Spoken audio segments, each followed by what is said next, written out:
In the land of Uz there lived a man whose name was Job. This man was blameless and upright. He feared God and shunned evil. He had 7 sons and 3 daughters, and he owned 7,000 sheep, 3,000 camels, 500 yoke of oxen, and 500 donkeys, and had a large number of servants. He was the greatest man among all the people of the East. His sons used to hold feasts in their homes on their birthdays, and they would invite their 3 sisters to eat and drink with them. When a period of feasting had run its course, Job would make arrangements for them to be purified. Early in the morning he would sacrifice a burnt offering for each of them, thinking, perhaps my children have sinned and cursed God in their hearts. This was Job's regular custom. One day the angels came to present themselves before the Lord, and Satan also came with them. The Lord said to Satan, "Where have you come from?" Satan answered the Lord, "From roaming throughout the earth, going back and forth on it." Then the Lord said to Satan, "Have you considered my servant Job? There is no one on earth like him. He is blameless and upright, a man who fears God and shuns evil." "Does Job fear God for nothing?" Satan replied. "Have you not put a hedge around him and his household and everything he has? You have blessed the work of his hands, so that his flocks and herds are spread throughout the land. But now stretch out your hand and strike everything he has, and he will surely curse you to your face." The Lord said to Satan, "Very well then, everything he has is in your power, but on the man himself do not lay a finger." Then Satan went out from the presence of the Lord. One day when Job's sons and daughters were feasting and drinking wine at the oldest brother's house, a messenger came to Job and said, "The oxen were plowing and the donkeys were grazing nearby, and the Sabines attacked and made off with them. They put the servants to the sword, and I am the only one who has escaped to tell you." While he was still speaking, another messenger came and said, "The fire of God fell from the heavens and burned up the sheep and the servants, and I am the only one who has escaped to tell you." While he was still speaking, another messenger came and said, "The Chaldeans formed 3 raiding parties and swept down on your camels and made off with them. They put the servants to the sword, and I am the only one who has escaped to tell you." While he was still speaking, yet another messenger came and said, "Your sons and daughters were feasting and drinking wine at the oldest brother's house, when suddenly a mighty wind swept in from the desert and struck the 4 corners of the house. It collapsed on them, and they are dead, and I am the only one who has escaped to tell you." At this, Job got up and tore his robe and shaved his head. Then he fell to the ground in worship and said, "Naked I came from my mother's womb, and naked I will depart. The Lord gave, and the Lord has taken away. May the name of the Lord be praised." In all this, Job did not sin by charging God with wrongdoing. On another day, the angels came to present themselves before the Lord, and Satan also came with them to present himself before him. And the Lord said to Satan, "Where have you come from?" Satan answered the Lord, "From roaming throughout the earth, going back and forth on it." Then the Lord said to Satan, "Have you considered my servant Job? There is no one on earth like him. He is blameless and upright, a man who fears God and shuns evil, and he still maintains his integrity, though you incited me against him to ruin him without any reason." "Skin for skin?" Satan replied, "A man will give all he has for his own life. But now stretch out your hand and strike his flesh and bones, and he will surely curse you to your face." The Lord said to Satan, "Very well then, he is in your hands, but you must spare his life." So Satan went out from the presence of the Lord and afflicted Job with painful sores from the soles of his feet to the crown of his head. Then Job took a piece of broken pottery and scraped himself with it as he sat among the ashes. His wife said to him, "Are you still maintaining your integrity? Curse God and die." He replied, "You are talking like a foolish woman. Shall we accept good from God and not trouble?" In all this, Job did not sin in what he said. When Job's 3 friends, Eliphaz the Temanite, Bildad the Shut, and Zophar the Naamathite, heard about all the troubles that had come upon him, they set out from their homes and met together by agreement to go and sympathize with him and comfort him. When they saw him from a distance, they could hardly recognize him. They began to weep aloud, and they tore their robes and sprinkled dust on their heads. Then they sat on the ground with him for 7 days and 7 nights. No one said a word to him, because they saw how great his suffering was. After this, Job opened his mouth and cursed the day of his birth. He said, "May the day of my birth perish, and the night that said, 'A boy is conceived.' That day may it turn to darkness. May God above not care about it. May no light shine on it. May gloom and utter darkness claim it once more. May a cloud settle over it. May blackness overwhelm it. That night may thick darkness seize it. May it not be included among the days of the year, nor be entered in any of the months. May that night be barren, may no shout of joy be heard in it. May those who curse days curse that day, those who are ready to rouse Leviathan. May its morning stars become dark. May it wait for daylight in vain and not see the first rays of dawn. For it did not shut the doors of the womb on me to hide trouble from my eyes. Why did I not perish at birth and die as I came from the womb? Why were there knees to receive me and breasts that I might be nursed? For now I would be lying down in peace. I would be asleep and at rest with kings and rulers of the earth, who built for themselves places now lying in ruins, with princes who had gold, who filled their houses with silver. Or why was I not hidden away in the ground like a stillborn child, like an infant who never saw the light of day? There the wicked cease from turmoil, and there the weary are at rest. Captives also enjoy their ease. They no longer hear the slave drivers shout. The small and the great are there, and the slaves are freed from their owners. Why is light given to those in misery, and life to the bitter of soul? To those who long for death that does not come, who search for it more than for hidden treasure, who are filled with gladness and rejoice when they reach the grave? Why is life given to a man whose way is hidden, whom God has hedged in? For sighing has become my daily food, my groans pour out like water. What I feared has come upon me, what I dreaded has happened to me. I have no peace, no quietness, I have no rest, but only turmoil. Then Eliphaz the Temanite replied, if someone ventures a word with you, will you be impatient? But who can keep from speaking? Think how you have instructed many, how you have strengthened feeble hands. Your words have supported those who stumbled. You have strengthened faltering knees. But now trouble comes to you, and you are discouraged. It strikes you, and you are dismayed. Should not your piety be your confidence, and your blameless ways your hope? Consider now who, being innocent, has ever perished? Where were the upright ever destroyed? As I have observed, those who plow evil and those who sow trouble reap it. At the breath of God they perish. At the blast of his anger they are no more. The lions may roar and growl, yet the teeth of the great lions are broken. The lion perishes for lack of prey, and the cubs of the lioness are scattered. A word was secretly brought to me, my ears caught a whisper of it. Amid disquieting dreams in the night, when deep sleep falls on people, fear and trembling seized me and made all my bones shake. A spirit glided past my face, and the hair on my body stood on end. It stopped, but I could not tell what it was. A form stood before my eyes, and I heard a hushed voice, can a mortal be more righteous than God? Can even a strong man be more pure than his Maker? If God places no trust in his servants, if he charges his angels with error, how much more those who live in houses of clay, whose foundations are in the dust, who are crushed more readily than a moth? Between dawn and dusk they are broken to pieces. Unnoticed, they perish forever. Are not the cords of their tent pulled up so that they die without wisdom? Call if you will, but who will answer you? To which of the holy ones will you turn? Resentment kills a fool, and envy slays the simple. I myself have seen a fool taking rout, but suddenly his house was cursed. His children are far from safety, crushed in court without a defender. The hungry consume his harvest, taking it even from among thorns, and the thirsty pant after his wealth. For hardship does not spring from the soil, nor does trouble sprout from the ground. Yet man is born to trouble as surely as sparks fly upward. But if I were you, I would appeal to God. I would lay my cause before him. He performs wonders that cannot be fathomed, miracles that cannot be counted. He provides rain for the earth. He sends water on the countryside. The lowly he sets on high, and those who mourn are lifted to safety. He thwarts the plans of the crafty so that their hands achieve no success. He catches the wise in their craftiness, and the schemes of the wily are swept away. Darkness comes upon them in the daytime. At noon they grope as in the night.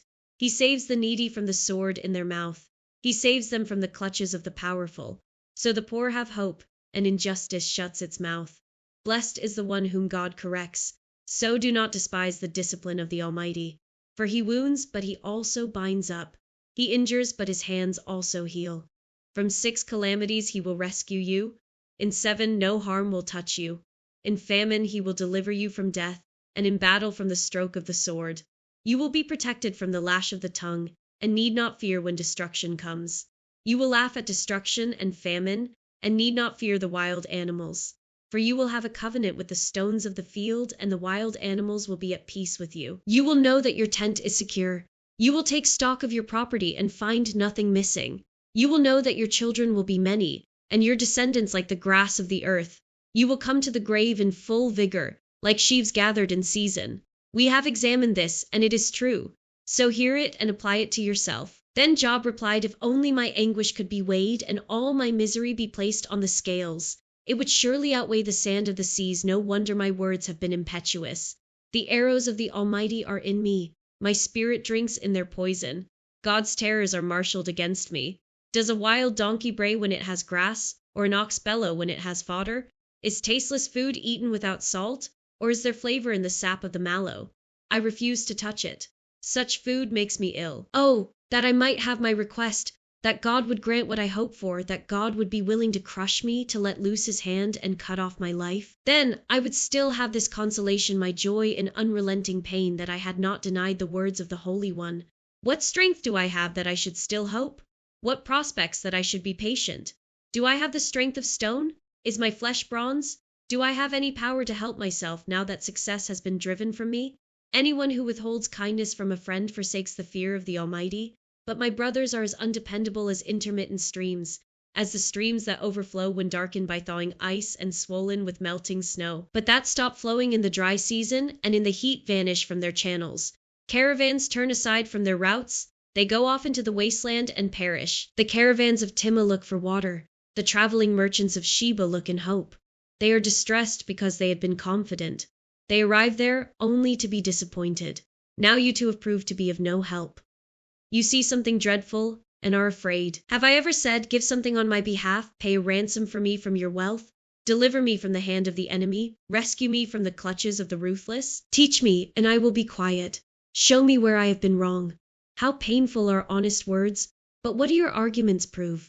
Do you mean to correct what I say, and treat my desperate words as wind? You would even cast lots for the fatherless and barter away your friend.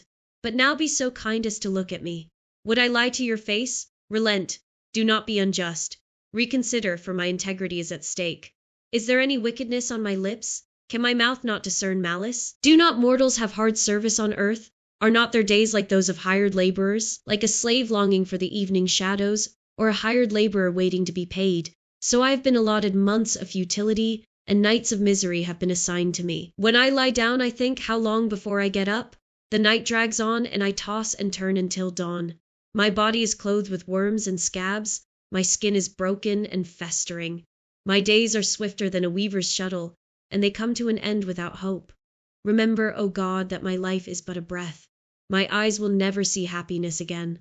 The eye that now sees me will see me no longer. You will look for me, but I will be no more. As a cloud vanishes and is gone, so one who goes down to the grave does not return. He will never come to his house again. His place will know him no more. Therefore I will not keep silent. I will speak out in the anguish of my spirit. I will complain in the bitterness of my soul. Am I the sea or the monster of the deep, that you put me under guard? When I think my bed will comfort me and my couch will ease my complaint, even then you frighten me with dreams and terrify me with visions, so that I prefer strangling and death rather than this body of mine. I despise my life. I would not live forever. Let me alone. My days have no meaning. What is mankind that you make so much of them, that you give them so much attention, that you examine them every morning and test them every moment? Will you never look away from me, or let me alone even for an instant? If I have sinned, what have I done to you? You who see everything we do? Why have you made me your target? Have I become a burden to you? Why do you not pardon my offenses and forgive my sins? For I will soon lie down in the dust. You will search for me, but I will be no more." Then Bildad the Shuhite replied, "How long will you say such things? Your words are a blustering wind. Does God pervert justice? Does the Almighty pervert what is right? When your children sinned against him, he gave them over to the penalty of their sin. But if you will seek God earnestly and plead with the Almighty, if you are pure and upright, even now he will rouse himself on your behalf and restore you to your prosperous state.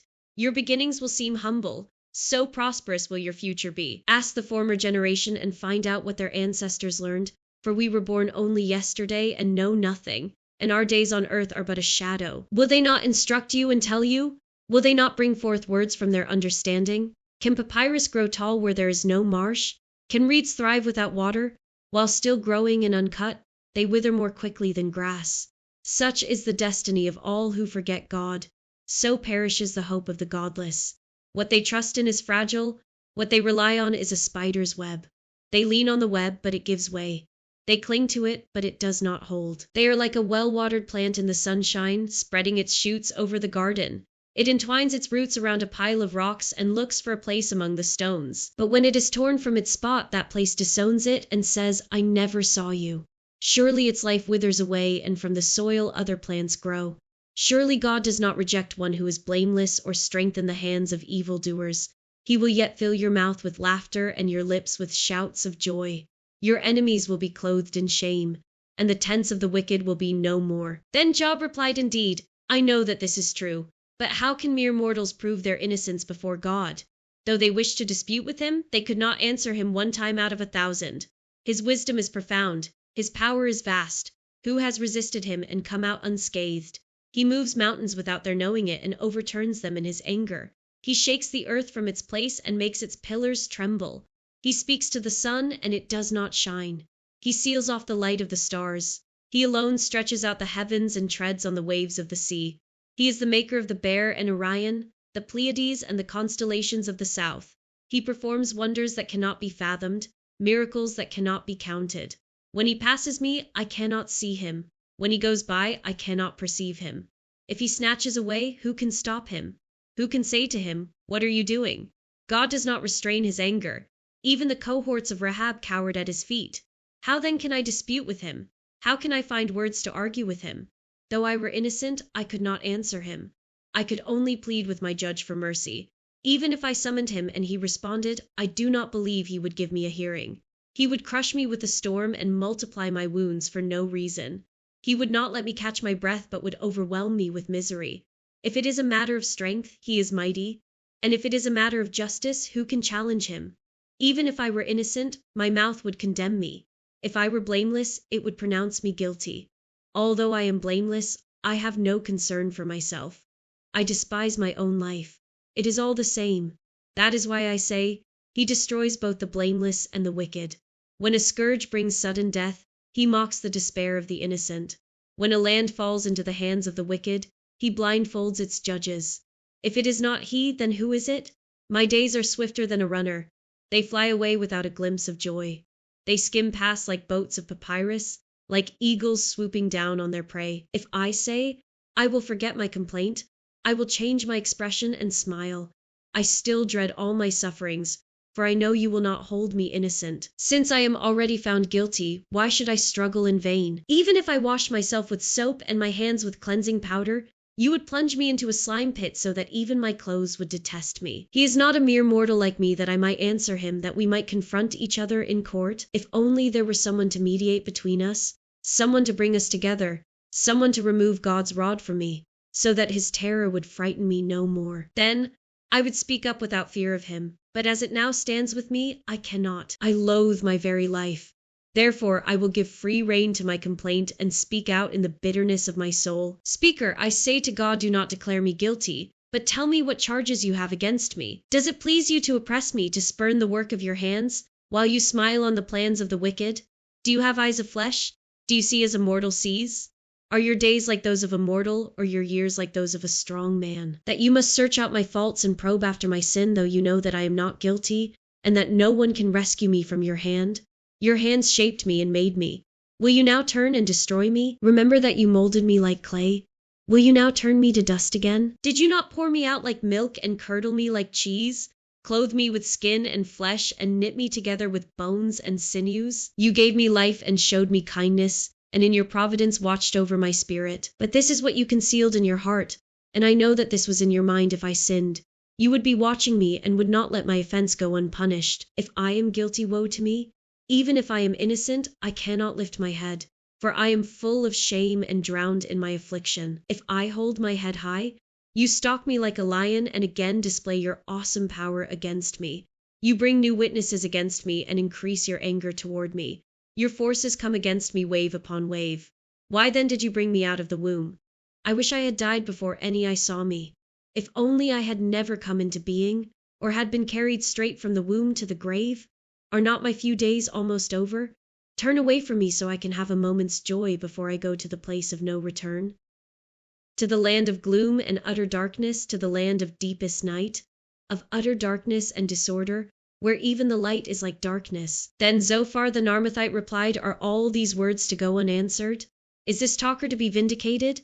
Will your idle talk reduce others to silence? Will no one rebuke you when you mock? You say to God, My beliefs are flawless and I am pure in your sight. Oh, how I wish that God would speak, that he would open his lips against you and disclose to you the secrets of wisdom, for true wisdom has two sides. No, this God has even forgotten some of your sin. Can you fathom the mysteries of God? Can you probe the limits of the Almighty? They are higher than the heavens above. What can you do? They are deeper than the depths below. What can you know? Their measure is longer than the earth and wider than the sea. If he comes along and confines you in prison and convenes a court, who can oppose him? Surely he recognizes deceivers, and when he sees evil, does he not take note? But the witless can no more become wise than a wild donkey's colt can be born human. Yet, if you devote your heart to him and stretch out your hands to him, if you put away the sin that is in your hand and allow no evil to dwell in your tent, then, free of fault, you will lift up your face, you will stand firm and without fear, you will surely forget your trouble, recalling it only as waters gone by. Life will be brighter than noonday, and darkness will become like morning. You will be secure because there is hope. You will look about you and take your rest in safety. You will lie down, with no one to make you afraid, and many will court your favor. But the eyes of the wicked will fail, and escape will elude them. Their hope will become a dying gasp. Then Job replied, Doubtless you are the only people who matter, and wisdom will die with you. But I have a mind as well as you. I am not inferior to you. Who does not know all these things? I have become a laughingstock to my friends, though I called on God, and he answered a mere laughingstock. Though righteous and blameless, those who are at ease have contempt for misfortune as the fate of those whose feet are slipping. The tents of marauders are undisturbed, and those who provoke God are secure those God has in his hand. But ask the animals, and they will teach you, or the birds in the sky, and they will tell you, or speak to the earth, and it will teach you, or let the fish in the sea inform you. Which of all these does not know that the hand of the Lord has done this? In his hand is the life of every creature and the breath of all mankind. Does not the ear test words as the tongue tastes food? Is not wisdom found among the aged? Does not long life bring understanding? To God belong wisdom and power. Counsel and understanding are his. What he tears down cannot be rebuilt. Those he imprisons cannot be released. If he holds back the waters, there is drought. If he lets them loose, they devastate the land. To him belongs strength and insight. Both deceived and deceiver are his. He leads rulers away stripped and makes fools of judges. He takes off the shackles put on by kings and ties a loincloth around their waist. He leads priests away stripped and overthrows officials long established. He silences the lips of trusted advisers and takes away the discernment of elders. He pours contempt on nobles and disarms the mighty. He reveals the deep things of darkness and brings utter darkness into the light. He makes nations great and destroys them. He enlarges nations and disperses them. He deprives the leaders of the earth of their reason. He makes them wander in a trackless waste. They grope in darkness with no light. He makes them stagger like drunkards. My eyes have seen all this. My ears have heard and understood it. What you know, I also know. I am not inferior to you. But I desire to speak to the Almighty and to argue my case with God. You, however, smear me with lies. You are worthless physicians, all of you. If only you would be altogether silent. For you, that would be wisdom. Hear now my argument. Listen to the pleas of my lips. Will you speak wickedly on God's behalf? Will you speak deceitfully for him? Will you show him partiality? Will you argue the case for God? Would it turn out well if he examined you? Could you deceive him as you might deceive a mortal? He would surely call you to account if you secretly showed partiality. Would not his splendor terrify you? Would not the dread of him fall on you? Your maxims are proverbs of ashes. Your defenses are defenses of clay. Keep silent and let me speak. Then let come to me what may. Why do I put myself in jeopardy and take my life in my hands? Though he slay me, yet will I hope in him. I will surely defend my ways to his face. Indeed, this will turn out for my deliverance, for no godless person would dare come before him. Listen carefully to what I say. Let my words ring in your ears. Now that I have prepared my case, I know I will be vindicated. Can anyone bring charges against me? If so, I will be silent and die. Only grant me these two things, God, And then I will not hide from you. Withdraw your hand far from me, and stop frightening me with your terrors. Then summon me, and I will answer, or let me speak, and you reply to me. How many wrongs and sins have I committed? Show me my offense and my sin. Why do you hide your face and consider me your enemy? Will you torment a wind-blown leaf? Will you chase after dry chaff? For you write down bitter things against me and make me reap the sins of my youth. You fasten my feet in shackles. You keep close watch on all my paths by putting marks on the soles of my feet. So man wastes away like something rotten, like a garment eaten by moths. Mortals born of woman are a few days and full of trouble. They spring up like flowers and wither away. Like fleeting shadows, they do not endure. Do you fix your eye on them? Will you bring them before you for judgment? Who can bring what is pure from the impure? No one. A person's days are determined. You have decreed the number of his months and have set limits he cannot exceed.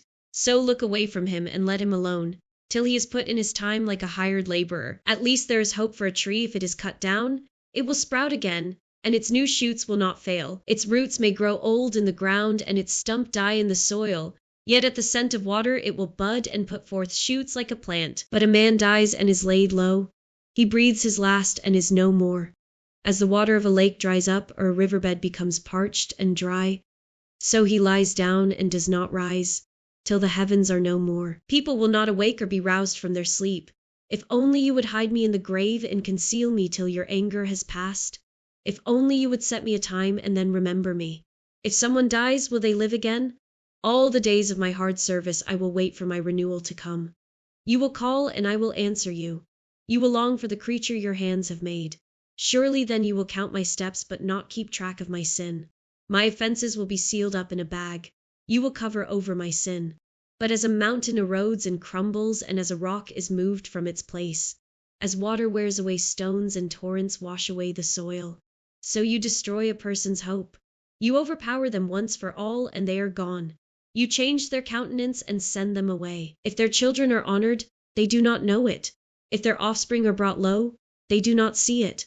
They feel but the pain of their own bodies and mourn only for themselves. Then Eliphaz the Temanite replied, would a wise person answer with empty notions, or fill their belly with the hot east wind? Would they argue with useless words, with speeches that have no value? But you even undermine piety and hinder devotion to God. Your sin prompts your mouth. You adopt the tongue of the crafty. Your own mouth condemns you, not mine. Your own lips testify against you. Are you the first man ever born?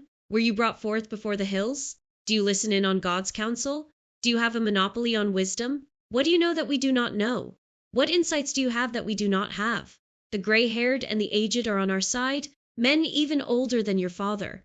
Are God's consolations not enough for you? Words spoken gently to you. Why has your heart carried you away? And why do your eyes flash, so that you vent your rage against God and pour out such words from your mouth? What are mortals, that they could be pure? Or those born of woman, that they could be righteous? If God places no trust in his holy ones, if even the heavens are not pure in his eyes, how much less mortals who are vile and corrupt, who drink up evil like water? Listen to me, and I will explain to you. Let me tell you what I have seen. What the wise have declared, hiding nothing received from their ancestors, to whom alone the land was given when no foreigners moved among them all his days. The wicked man suffers torment, the ruthless man through all the years stored up for him. Terrifying sounds fill his ears. When all seems well, marauders attack him. He despairs of escaping the realm of darkness. He is marked for the sword. He wanders about for food like a vulture. He knows the day of darkness is at hand. Distress and anguish fill him with terror. Troubles overwhelm him, like a king poised to attack, because he shakes his fist at God and vaunts himself against the Almighty, defiantly charging against him with a thick, strong shield. Though his face is covered with fat and his waist bulges with flesh, he will inhabit ruined towns and houses where no one lives, houses crumbling to rubble. He will no longer be rich, and his wealth will not endure, nor will his possessions spread over the land. He will not escape the darkness. A flame will wither his shoots, and the breath of God's mouth will carry him away. Let him not deceive himself by trusting what is worthless, for he will get nothing in return. Before his time he will wither, and his branches will not flourish. He will be like a vine stripped of its unripe grapes, like an olive tree shedding its blossoms. For the company of the godless will be barren, and fire will consume the tents of those who love bribes. They conceive trouble and give birth to evil. their womb fashions deceit. Then Job replied, I have heard many things like these. You are miserable comforters, all of you. Will your long-winded speeches never end? What ails you that you keep on arguing? I also could speak like you, if you were in my place. I could make fine speeches against you and shake my head at you. But my mouth would encourage you. Comfort from my lips would bring you relief. Yet if I speak, my pain is not relieved, and if I refrain, it does not go away. Surely, God, you have worn me out. You have devastated my entire household. You have shriveled me up, and it has become a witness. My gauntness rises up and testifies against me. God assails me and tears me in his anger and gnashes his teeth at me. My opponent fastens on me his piercing eyes. People open their mouths to jeer at me. They strike my cheek in scorn and unite together against me.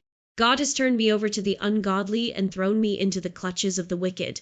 All was well with me, but he shattered me. He seized me by the neck and crushed me. He has made me his target. His archers surround me. Without pity, he pierces my kidneys and spills my gall on the ground. Again and again he bursts upon me. He rushes at me like a warrior. I have sewed sackcloth over my skin and buried my brow in the dust. My face is red with weeping, dark shadows ring my eyes. Yet my hands have been free of violence, and my prayer is pure. Earth, do not cover my blood.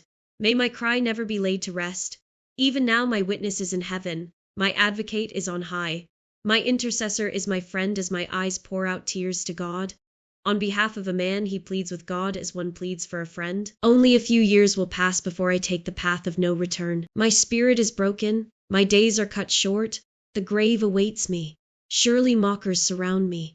My eyes must dwell on their hostility. Give me, O God, the pledge you demand. Who else will put up security for me? You have closed their minds to understanding. Therefore you will not let them triumph. If anyone denounces their friends for reward, the eyes of their children will fail.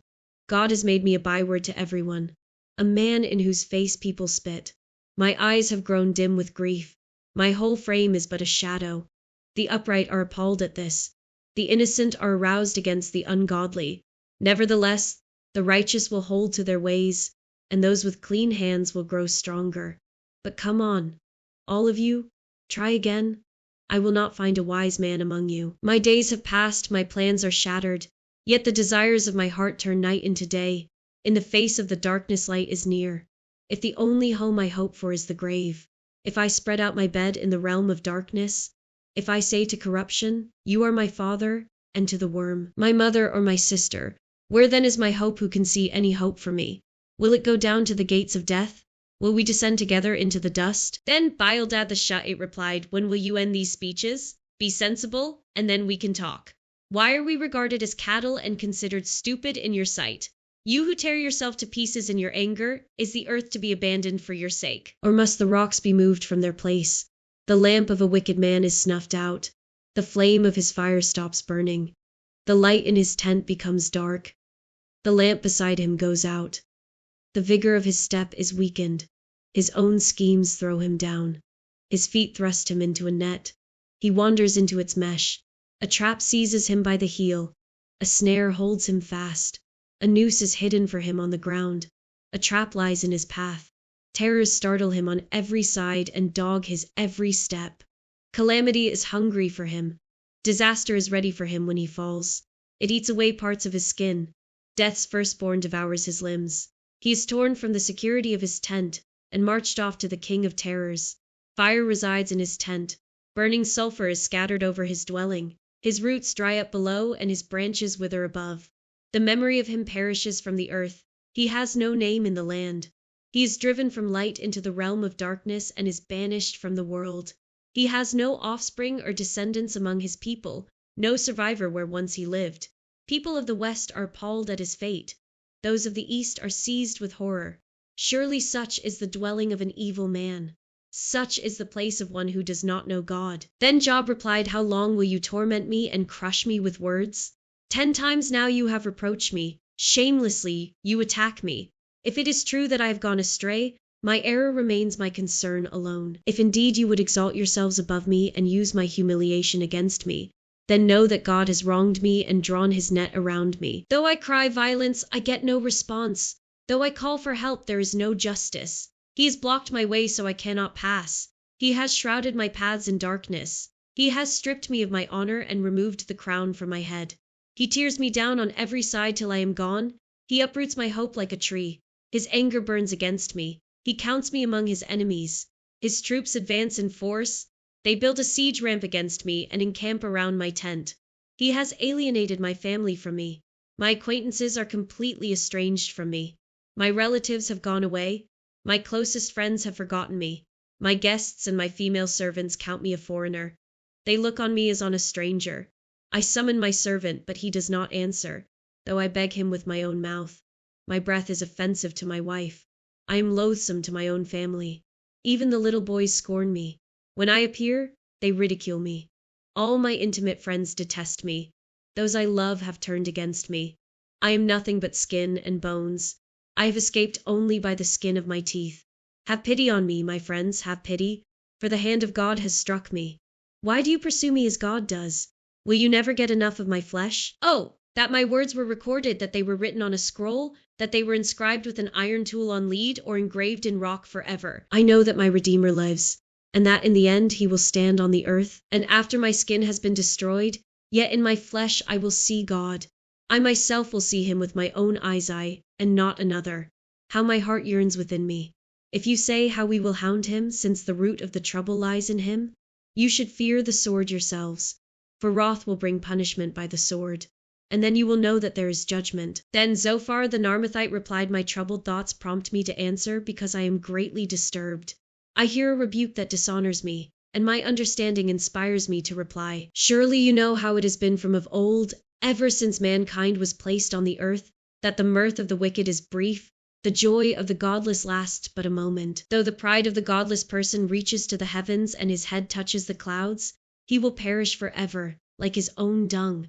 Those who have seen him will say, where is he? Like a dream he flies away, no more to be found, vanished like a vision of the night.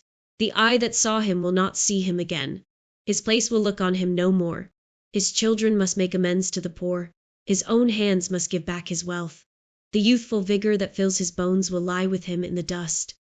Though evil is sweet in his mouth and he hides it under his tongue, though he cannot bear to let it go and lets it linger in his mouth, yet his food will turn sour in his stomach. It will become the venom of serpents within him. He will spit out the riches he swallowed. God will make his stomach vomit them up. He will suck the poison of serpents. The fangs of an adder will kill him. He will not enjoy the streams, the rivers flowing with honey and cream. What he toiled for he must give back uneaten. He will not enjoy the profit from his trading, for he has oppressed the poor and left them destitute. He has seized houses he did not build. Surely he will have no respite from his craving. He cannot save himself by his treasure. Nothing is left for him to devour. His prosperity will not endure. In the midst of his plenty, distress will overtake him. The full force of misery will come upon him. When he has filled his belly, God will vent his burning anger against him and rain down his blows on him. Though he flees from an iron weapon, a bronze-tipped arrow pierces him. He pulls it out of his back, the gleaming point out of his liver. Terrors will come over him. Total darkness lies in wait for his treasures. A fire unfanned will consume him and devour what is left in his tent. The heavens will expose his guilt. The earth will rise up against him. A flood will carry off his house, rushing waters on the day of God's wrath. Such is the fate God allots the wicked, the heritage appointed for them by God. Then Job replied, listen carefully to my words. Let this be the consolation you give me. Bear with me while I speak, and after I have spoken, mock on. Is my complaint directed to a human being? Why should I not be impatient? Look at me and be appalled. Clap your hand over your mouth. When I think about this, I am terrified. Trembling seizes my body. Why do the wicked live on, growing old and increasing in power? They see their children established around them, their offspring before their eyes. Their homes are safe and free from fear. The rod of God is not on them. Their bulls never fail to breed. Their cows calve and do not miscarry. They send forth their children as a flock. Their little ones dance about. They sing to the music of timbrel and lyre. They make merry to the sound of the pipe. They spend their years in prosperity and go down to the grave in peace. Yet they say to God, leave us alone. We have no desire to know your ways. Who is the Almighty, that we should serve him? What would we gain by praying to him? But their prosperity is not in their own hands, so I stand aloof from the plans of the wicked. Yet how often is the lamp of the wicked snuffed out? How often does calamity come upon them, the fate God allots in his anger? How often are they like straw before the wind, like chaff swept away by a gale? It is said, God stores up the punishment of the wicked for their children. Let him repay the wicked, so that they themselves will experience it. Let their own eyes see their destruction. Let them drink the cup of the wrath of the Almighty. For what do they care about the families they leave behind when their allotted months come to an end? Can anyone teach knowledge to God, since he judges even the highest?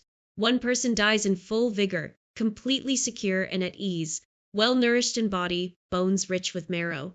Another dies in bitterness of soul, never having enjoyed anything good.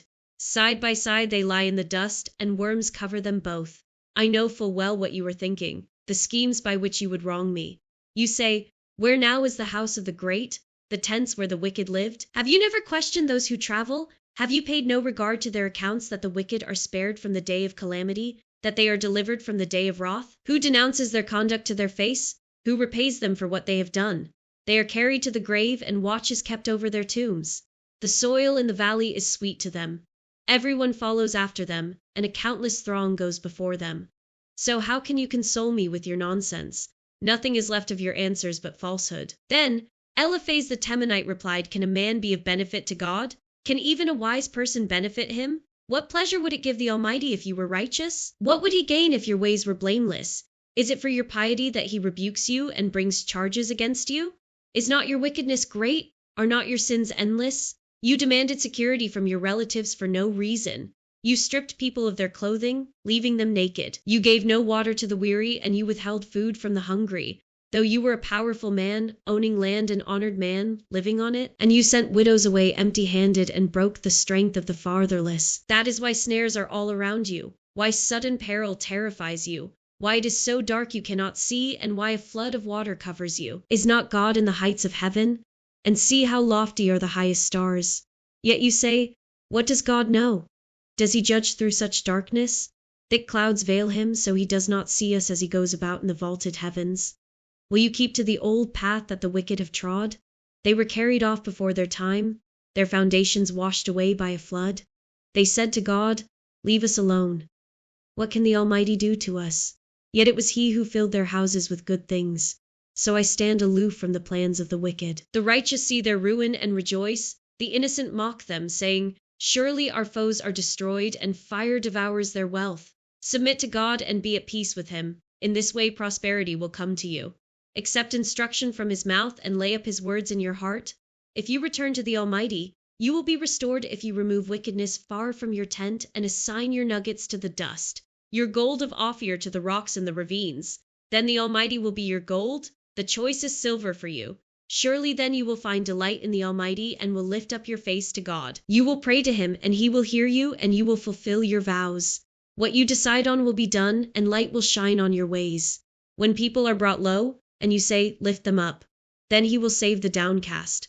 He will deliver even one who is not innocent, who will be delivered through the cleanness of your hands. Then Job replied, even today my complaint is bitter. His hand is heavy in spite of my groaning. If only I knew where to find him. If only I could go to his dwelling. I would state my case before him and fill my mouth with arguments. I would find out what he would answer me, and consider what he would say to me. Would he vigorously oppose me? No, he would not press charges against me. There the upright can establish their innocence before him, and there I would be delivered forever from my judge. But if I go to the east, he is not there. If I go to the west, I do not find him. When he is at work in the north, I do not see him. When he turns to the south, I catch no glimpse of him. But he knows the way that I take. When he has tested me, I will come forth as gold. My feet have closely followed his steps. I have kept to his way without turning aside. I have not departed from the commands of his lips. I have treasured the words of his mouth more than my daily bread. But he stands alone, and who can oppose him? He does whatever he pleases. He carries out his decree against me, and many such plans he still has in store. That is why I am terrified before him. When I think of all this, I fear him. God has made my heart faint. The Almighty has terrified me. Yet I am not silenced by the darkness, by the thick darkness that covers my face. Why does the Almighty not set times for judgment? Why must those who know him look in vain for such days? There are those who move boundary stones. They pasture flocks they have stolen. They drive away the orphan's donkey and take the widow's ox in pledge. They thrust the needy from the path and force all the poor of the land into hiding. Like wild donkeys in the desert, the poor go about their labor of foraging food. The wasteland provides food for their children. They gather fodder in the fields and glean in the vineyards of the wicked. Lacking clothes, they spend the night naked. They have nothing to cover themselves in the cold. They are drenched by mountain rains and hug the rocks for lack of shelter. The fatherless child is snatched from the breast. The infant of the poor is seized for a debt. Lacking clothes, they go about naked. They carry the sheaves but still go hungry. They crush olives among the terraces. They tread the wine presses, yet suffer thirst.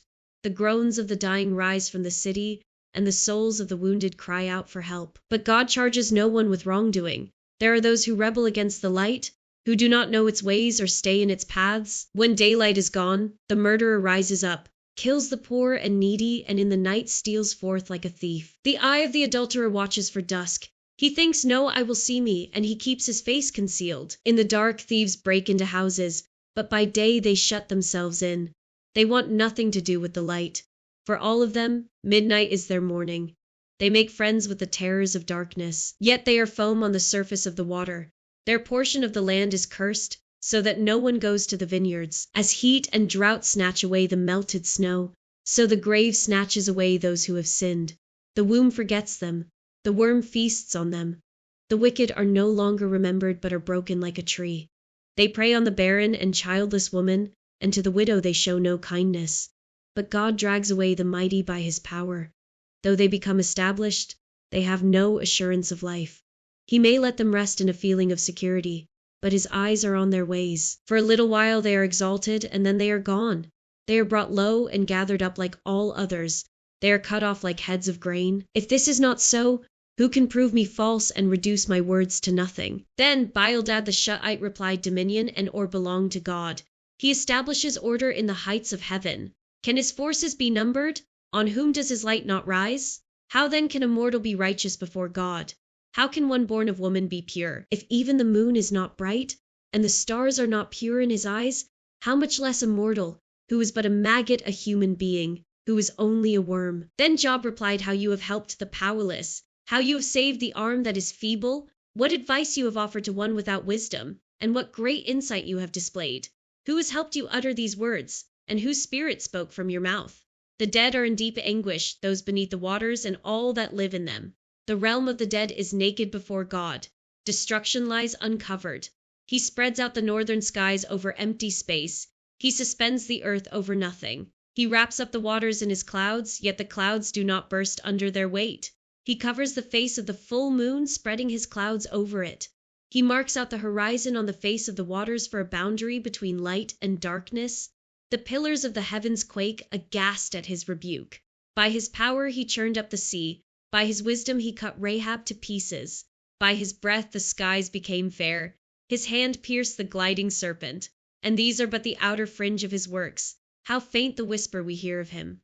Who then can understand the thunder of his power? And Job continued his discourse, as surely as God lives, who has denied me justice, the Almighty, who has made my life bitter as long as I have life within me. The breath of God in my nostrils, my lips will not say anything wicked, and my tongue will not utter lies. I will never admit you are in the right. Till I die, I will not deny my integrity. I will maintain my innocence and never let go of it. My conscience will not reproach me as long as I live. May my enemy be like the wicked, my adversary like the unjust. For what hope have the godless when they are cut off, when God takes away their life? Does God listen to their cry when distress comes upon them? Will they find delight in the Almighty? Will they call on God at all times? I will teach you about the power of God. The ways of the Almighty I will not conceal. You have all seen this yourselves. Why then this meaningless talk? Here is the fate God allots to the wicked. The heritage a ruthless man receives from the Almighty, however many his children. Their fate is the sword. His offspring will never have enough to eat. The plague will bury those who survive him, and their widows will not weep for them. Though he heaps up silver like dust and clothes like piles of clay, what he lays up the righteous will wear, and the innocent will divide his silver. The house he builds is like a moth's cocoon, like a hut made by a watchman.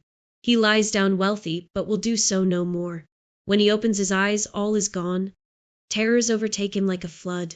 A tempest snatches him away in the night. The east wind carries him off, and he is gone. It sweeps him out of his place. It hurls itself against him without mercy as he flees headlong from its power. It claps its hands in derision and hisses him out of his place. There is a mine for silver and a place where gold is refined. Iron is taken from the earth and copper is smelted from ore. Mortals put an end to the darkness. They search out the farthest recesses for, or in the blackest darkness. Far from human dwellings they cut a shaft, in places untouched by human feet. Far from other people they dangle and sway. The earth from which food comes is transformed below as by fire. Lapis lazuli comes from its rocks, and its dust contains nuggets of gold. No bird of prey knows that hidden path, no falcon's eye has seen it. Proud beasts do not set foot on it, and no lion prowls there. People assault the flinty rock with their hands and lay bare the roots of the mountains. They tunnel through the rock, their eyes see all its treasures. They search the sources of the rivers and bring hidden things to light. But where can wisdom be found? Where does understanding dwell? No mortal comprehends its worth. It cannot be found in the land of the living. The deep says, "It is not in me." The sea says, "It is not with me." It cannot be bought with the finest gold, nor can its price be weighed out in silver.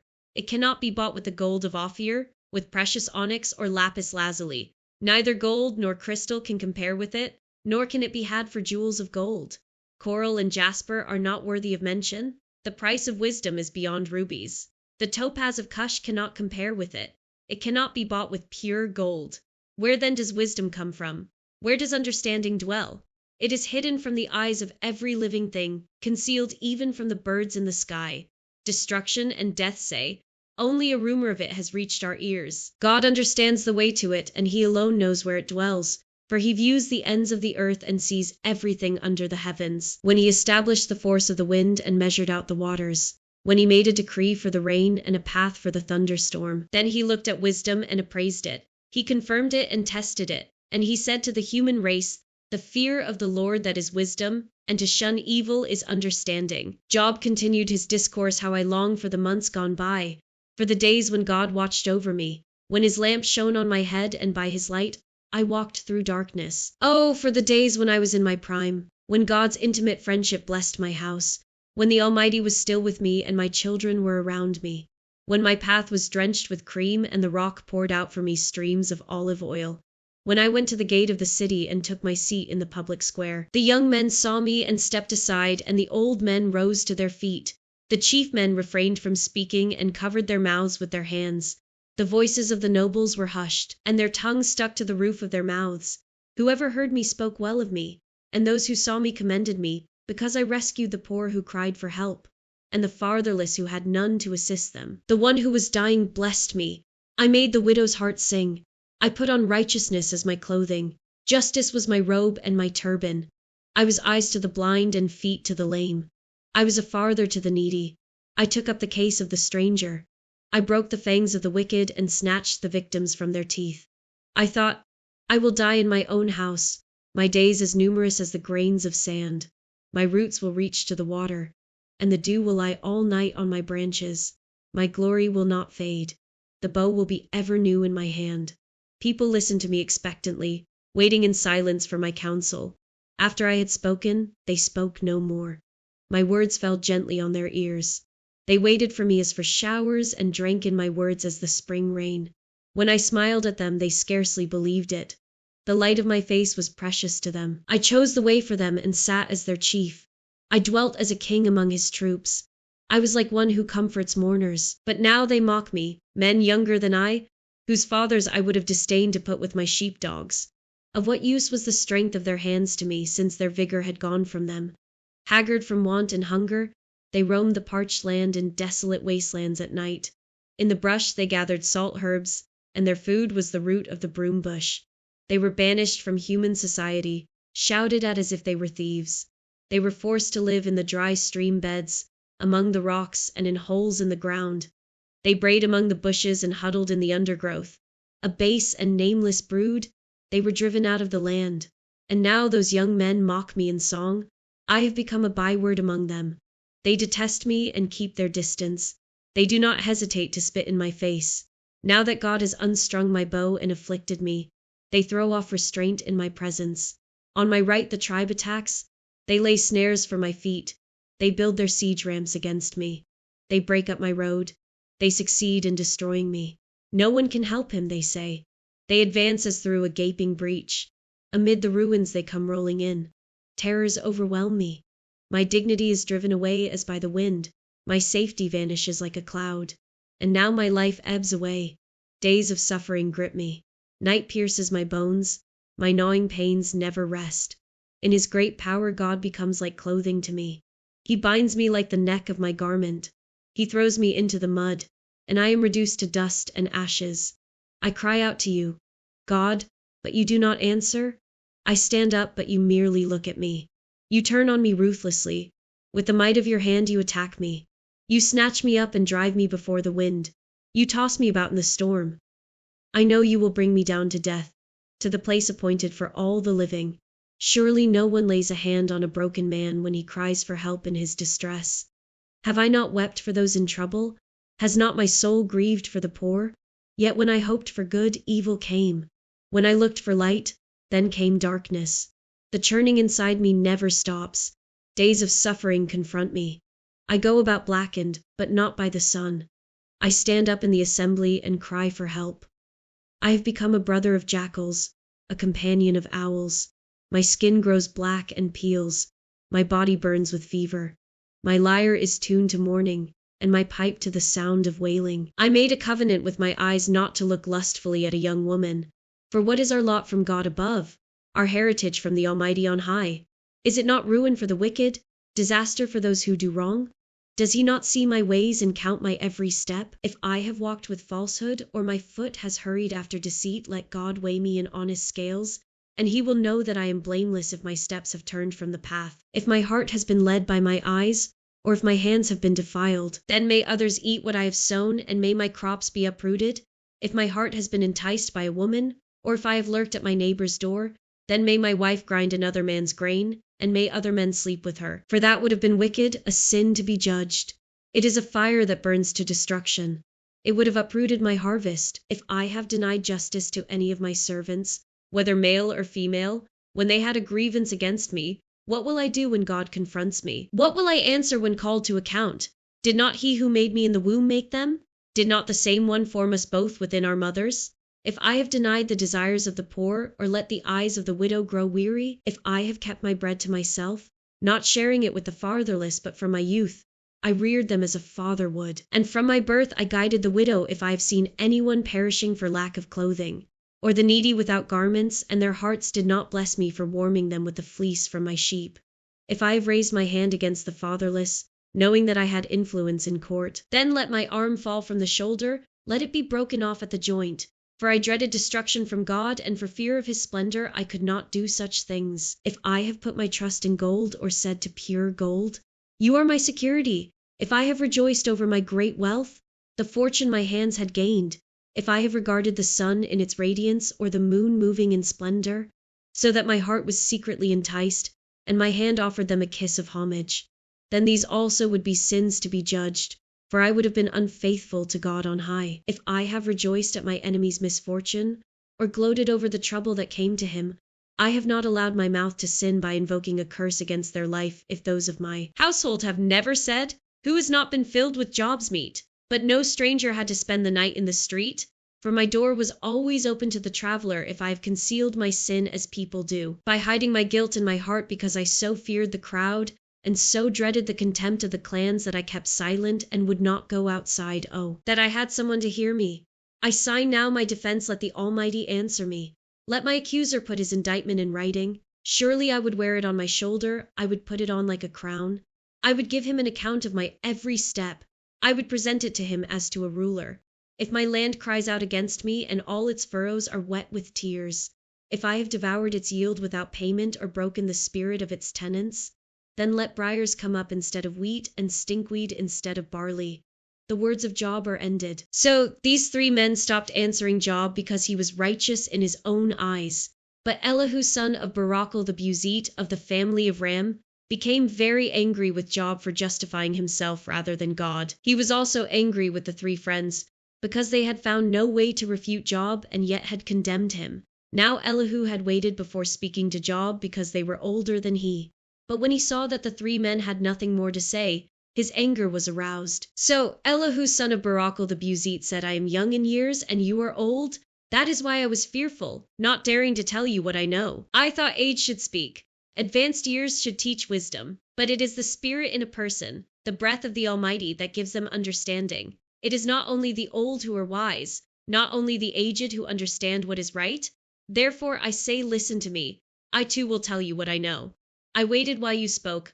I listened to your reasoning. While you were searching for words, I gave you my full attention. But not one of you has proved Job wrong. None of you has answered his arguments. Do not say, we have found wisdom. Let God, not a man, refute him.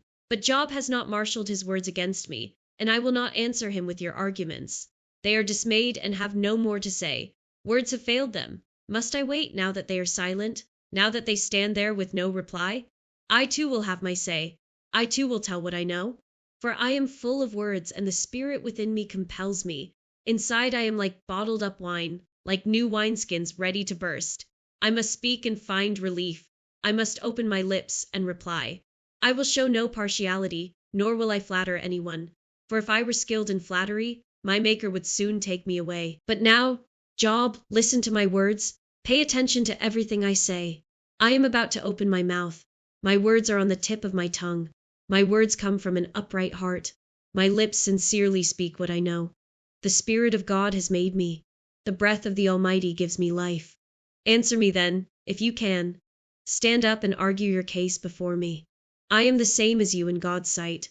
I too am a piece of clay. No fear of me should alarm you, nor should my hand be heavy on you. But you have said in my hearing, I heard the very words, I am pure. I have done no wrong. I am clean and free from sin. Yet God has found fault with me. He considers me his enemy. He fastens my feet in shackles. He keeps close watch on all my paths. But I tell you, in this you are not right, for God is greater than any mortal. Why do you complain to him that he responds to no one's words?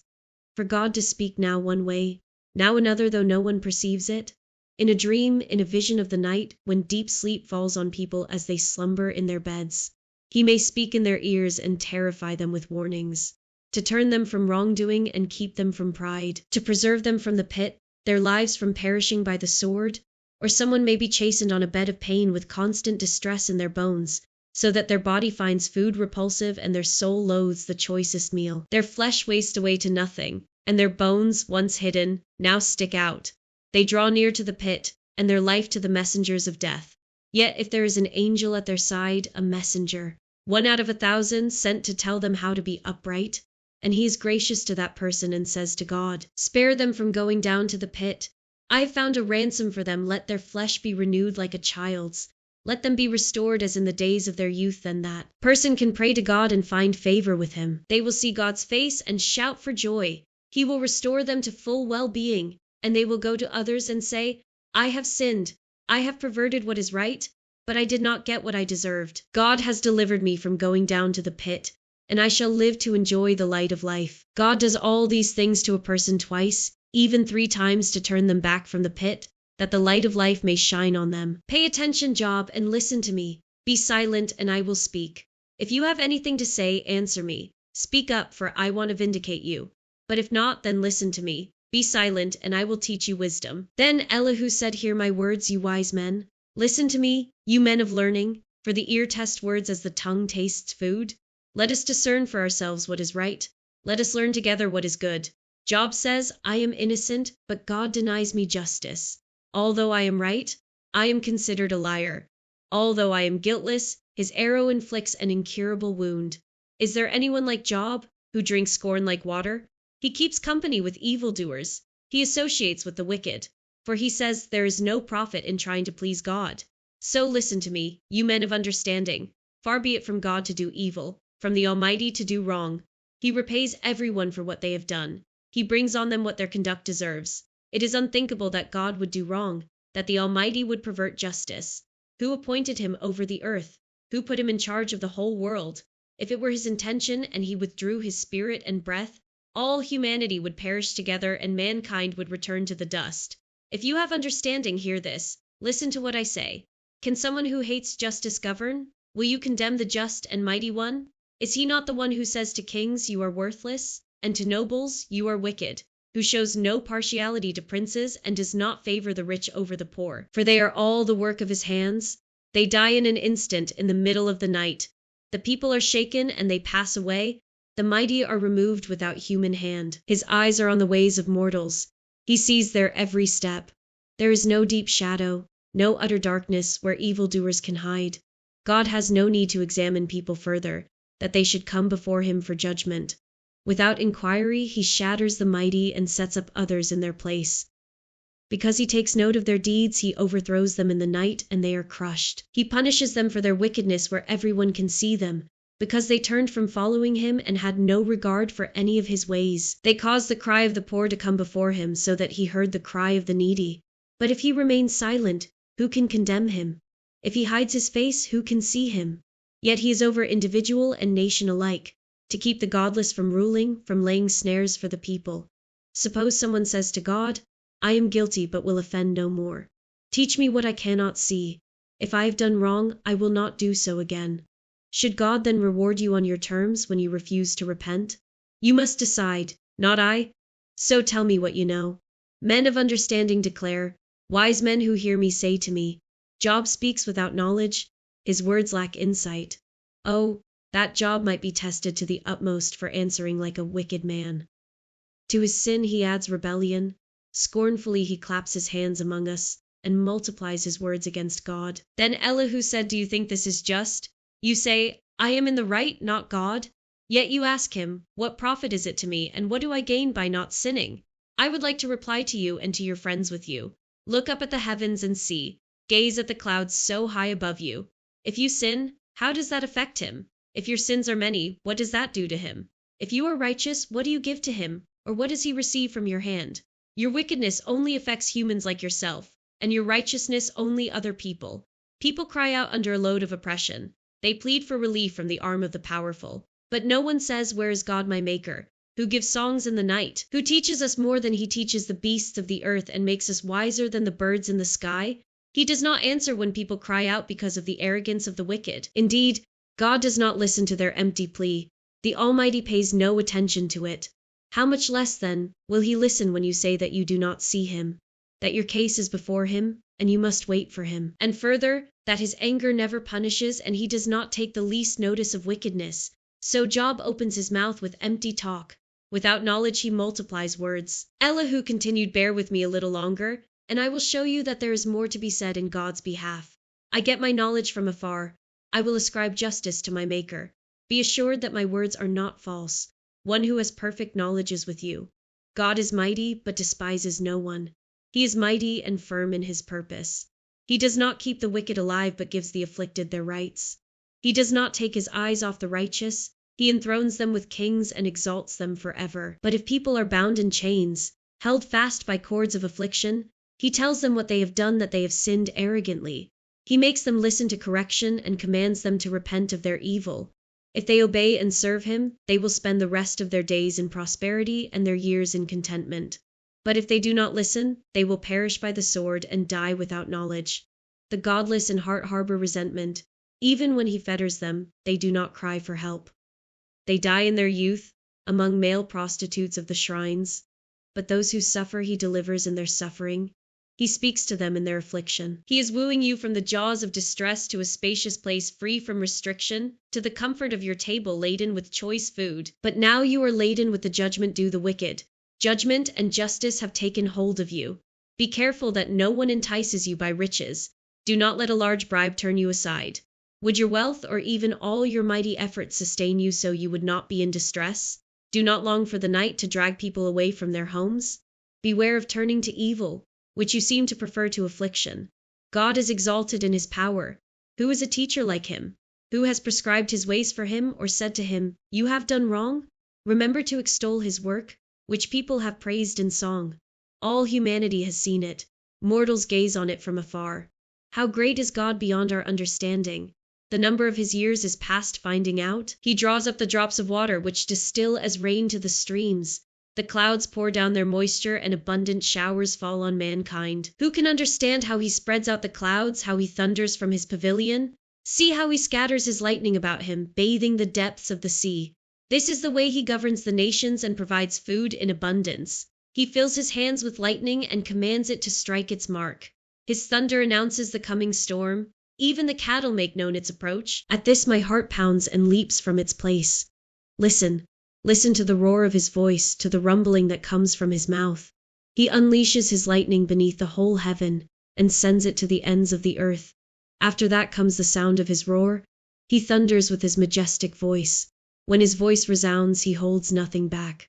God's voice thunders in marvelous ways. He does great things beyond our understanding. He says to the snow, "Fall on the earth," and to the rain shower, "Be a mighty downpour." So that everyone he has made may know his work, he stops all people from their labor. The animals take cover. They remain in their dens. The tempest comes out from its chamber, the cold from the driving winds. The breath of God produces ice, and the broad waters become frozen.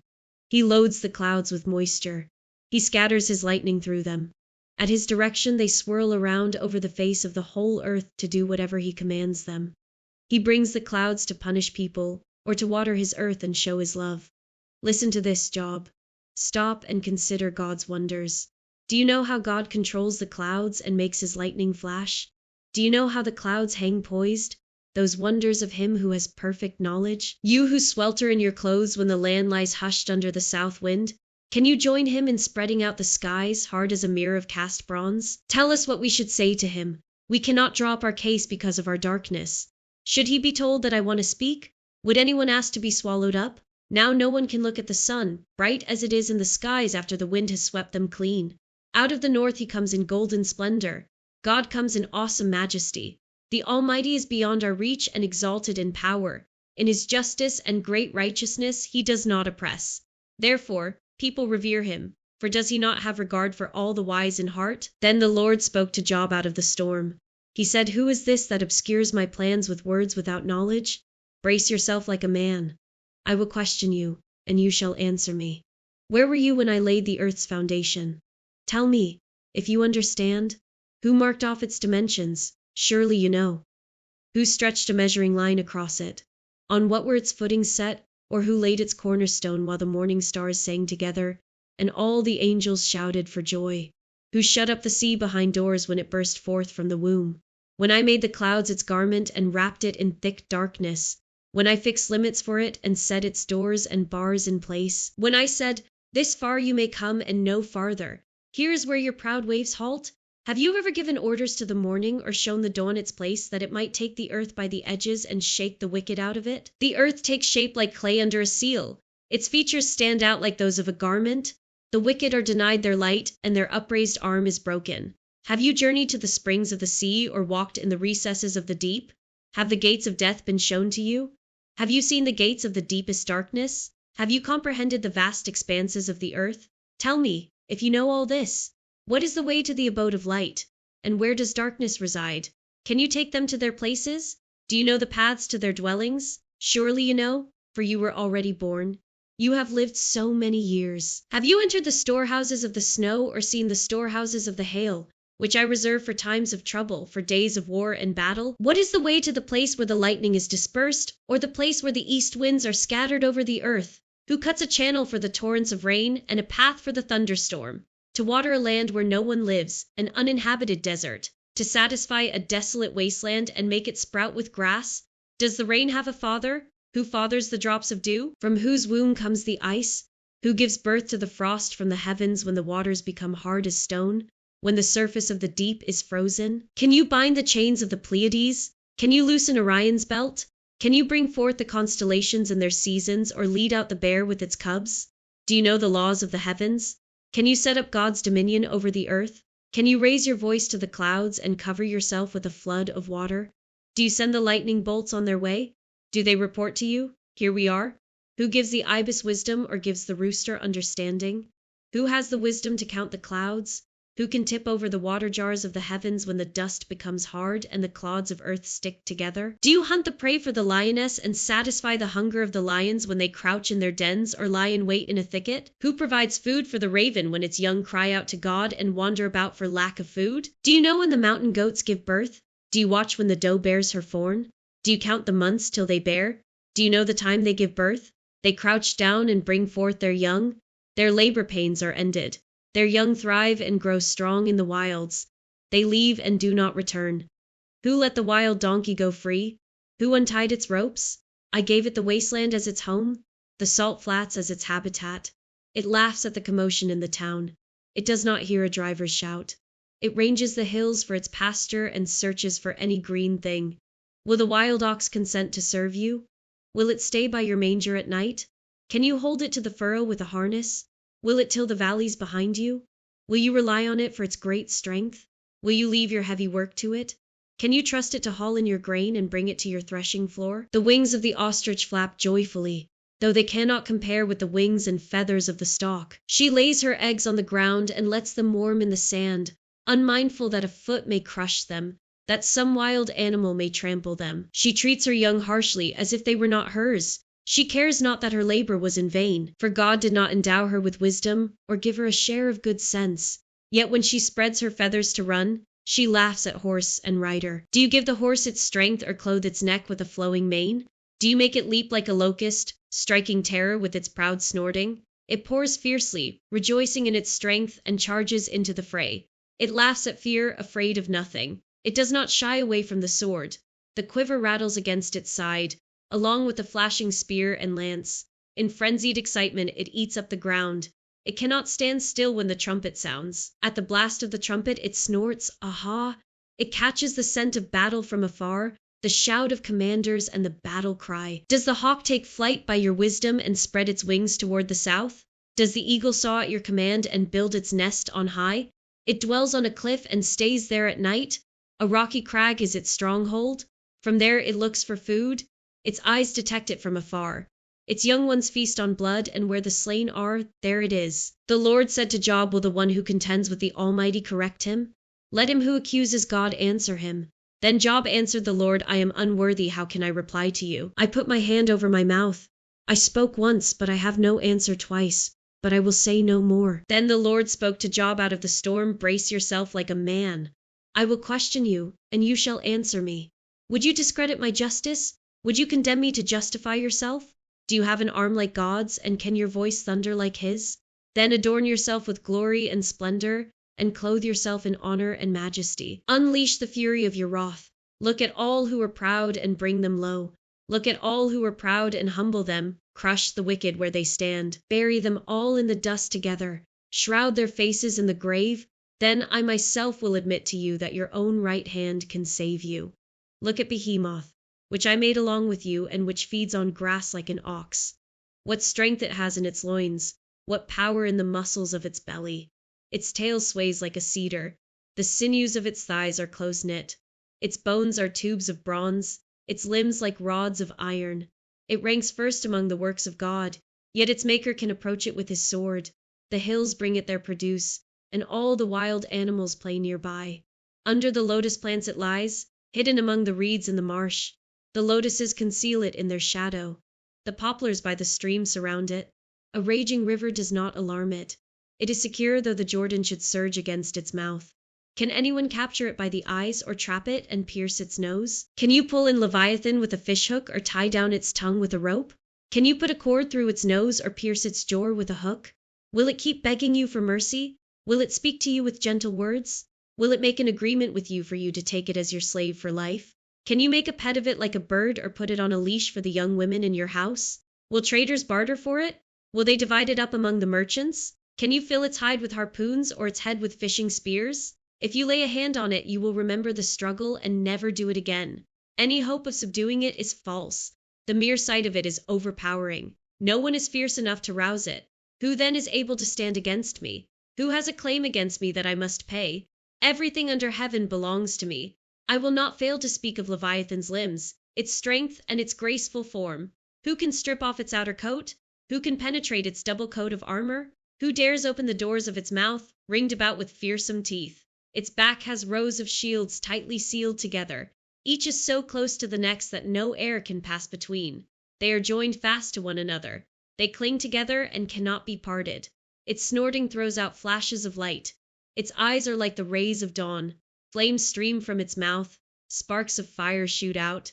Smoke pours from its nostrils as from a boiling pot over burning reeds. Its breath sets coals ablaze and flames dart from its mouth. Strength resides in its neck, dismay goes before it. The folds of its flesh are tightly joined, they are firm and immovable. Its chest is hard as rock, hard as a lower millstone. When it rises up, the mighty are terrified. They retreat before its thrashing. The sword that reaches it has no effect, nor does the spear or the dart or the javelin. Iron it treats like straw and bronze like rotten wood. Arrows do not make it flee. Slingstones are like chaff to it. A club seems to it but a piece of straw. It laughs at the rattling of the lance. Its undersides are jagged potsherds, leaving a trail in the mud like a threshing sledge. It makes the depths churn like a boiling cauldron, and stirs up the sea like a pot of ointment. It leaves a glistening wake behind it. One would think the deep had white hair. Nothing on earth is its equal, a creature without fear. It looks down on all that are haughty. It is king over all that are proud. Then Job replied to the Lord, I know that you can do all things. No purpose of yours can be thwarted. You asked, who is this that obscures my plans without knowledge? Surely I spoke of things I did not understand, things too wonderful for me to know. You said, listen now, and I will speak. I will question you, and you shall answer me. My ears had heard of you, but now my eyes have seen you. Therefore I despise myself and repent in dust and ashes. After the Lord had said these things to Job, he said to Eliphaz the Temanite, I am angry with you and your two friends, because you have not spoken the truth about me, as my servant Job has. So now take 7 bulls and 7 rams and go to my servant Job and sacrifice a burnt offering for yourselves. My servant Job will pray for you, and I will accept his prayer and not deal with you according to your folly. You have not spoken the truth about me, as my servant Job has. So Eliphaz the Temanite, Bildad the Shut, and Zophar the Naamathite did what the Lord told them, and the Lord accepted Job's prayer. After Job had prayed for his friends, the Lord restored his fortunes and gave him twice as much as he had before. All his brothers and sisters and everyone who had known him before came and ate with him in his house. They comforted and consoled him over all the trouble the Lord had brought on him, and each one gave him a piece of silver and a gold ring. The Lord blessed the latter part of Job's life more than the former part. He had 14,000 sheep, 6,000 camels, 1,000 yoke of oxen, and 1,000 donkeys. And he also had 7 sons and 3 daughters.